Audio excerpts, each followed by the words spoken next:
The Chicago Bulls have just made one of the most puzzling trades in NBA history, and it has everyone asking, what the hell is this franchise doing? This isn't just another off-season deal. No, this one is way deeper. The Chicago Bulls just traded Lonzo Ball for Isaac Okoro, a one-for-one swap with no picks or additional players. And trust me, when you see the full context of this trade, you'll understand why it has everyone scratching their heads. The Bulls' trade history over the past year is downright confusing. They've traded away some of their biggest stars, but what they've gotten back is, well, underwhelming to say the least. Let's start with Zach LaVine. Just a few months ago, he was traded to Sacramento in a 3-team deal. Now keep in mind, LaVine had just posted career-high numbers. It's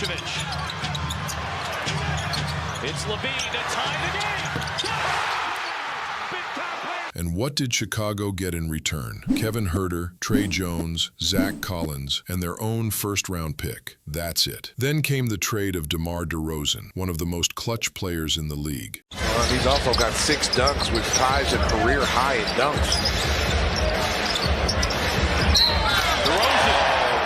Finest. You got to let it off of him, hit the jumper, and he'll go to the free throw line. And for what? Chris Duarte, 2 second-round picks, and some cash. Chicago essentially sold low on DeRozan, who had been instrumental in keeping the team competitive. And don't even get me started on Alex Caruso, the 2-time all-defensive player. Two plays in a row. Ball for Caruso!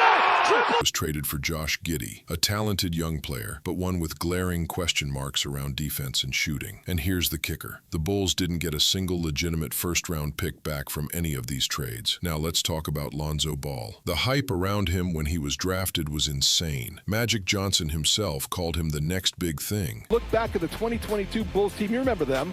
He said Lonzo Ball was the piece that was missing. He was there for 35 games, but in terms of what-if moments, but his story has taken a tragic turn. In his 8 seasons, Lonzo has only played 252 games, less than half of what a healthy player should be playing. His knee injury in January 2022, which was supposed to be a minor meniscus tear, turned into a nightmare. After undergoing 3 surgeries, including a never-before-seen meniscus and cartilage transplant, Lonzo's return to the court was nothing short of a miracle. But reality hit hard. After missing over 1,000 days, Lonzo only played 35 games before a wrist injury ended his season. He showed flashes of his old self, but the numbers weren't nearly as good as everyone had hoped. So why would the Cleveland Cavaliers trade for a guy with such a questionable injury history? Well, the Cavs are coming off a record-breaking season.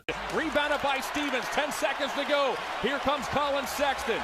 Sexton, chased by Hill, off to Stevens. Ha-ha! But their playoff run ended early. Their biggest issue? Backcourt depth. With Darius Garland out for months due to toe surgery, the Cavs were desperate for someone who could handle playmaking duties in his absence. Lonzo, when healthy, is the exact player Cleveland needs. 6'6", defensive versatility, and the ability to run an offense. And the best part? His contract is pretty team-friendly, just $10 million, with a team option for the 2026-2027 season. Cleveland gets what they need while maintaining flexibility. From the Bulls' side, this trade was all about Isaac Okoro, a player who, let's be honest, hasn't exactly lived up to the hype since being picked 5th overall in 2020. But here's the thing. Cavaliers are still just carving them up.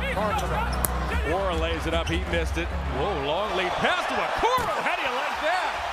That was a pass from Rondo. The Bulls are all about rebuilding through young talent, and Okoro is their next reclamation project. The Cavs gave up on Okoro after his role was reduced, despite him improving his 3-point shooting. Now Maker. Exum Maker, Okoro, he's there in the corner. Windler and Dotson. Okoro goes baseline and banks it. Now, the Bulls hope they can unlock his potential and turn him into a key piece of their future alongside guys like Josh Giddey and Kobe White. If Lonzo Ball stays healthy, he could be the stabilizing veteran presence Cleveland needs. With the Cavs' championship window wide open, they can't afford to miss out on adding depth. Ball isn't expected to be a superstar. At this point in his career, he's a smart, defensive-minded backup point guard. His job will be to provide solid minutes off the bench, and he could even fill in for Garland while he's recovering. If he can do that, the Cavs could make a deep playoff run. But here's the catch. If Ball gets hurt again, this could be a disaster for Cleveland. They've essentially traded a young, healthy player for someone with a surgically reconstructed knee. And the knockaway by Tyler Cook. Ball.